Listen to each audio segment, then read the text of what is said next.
أنا مش عارف ليه الأولاد والبنات أما بيكلموا أهاليهم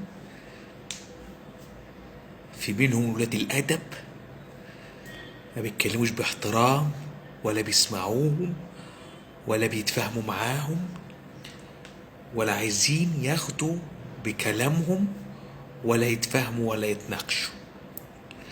طبعا العنجهية في التربية والتعالي ده بيجي من الأم للأسف، لأن الأم هي المدرسة، هي اللي بتربي.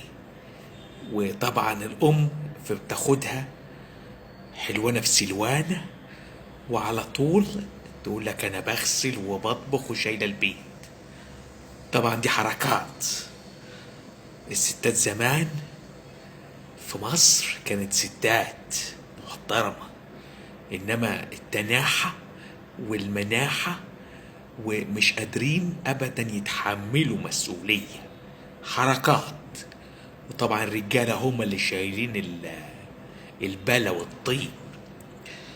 طبعا الستات لازم تتعدل وتمشي عدل عشان تحافظ على بيوتها، إنما التعالي والغيرة والحقد والحسد وقلة الأدب دي منتشرة. وأنا بقول لهم يا ستات اتلموا وربوا عيالكوا عدل. العيال بقت شكلها زي الزفت في المدارس وفي الشوارع ومش عارف هيوصلوا لإيه، بقوا بلطجية. أهو لسه راجع أهو قاتل الواد، وبعد ما قتل الواد خلاص راحت روح، والأرواح كتير، والعيال بتروح المدارس وبترجع ومتدلع دلع مرق وقلة أدب.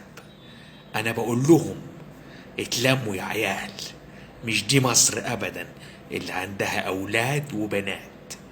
البيت هو الأساس، والمدرس بيحاول إن هو يدرس للعيال، والعيال في البيت ما بتتحملش مسؤولية أبدا ولا عايزة تتحمل. أنا بقول لأهاليهم حملهم المسؤولية، حملهم المسؤولية. مش يبقى العيل من دول ما يعرفش يجيب رغيف عيش ولا جبنة ولا خضار ولا ليمون ويقول لك سيب الواد أنا أجيب. طب ما يا حبيب ماما أنت وهو ما بيتحملش مسؤولية ويطلع يتنطط عليك ويتنع. ما هو اللي شايل له كل حاجة.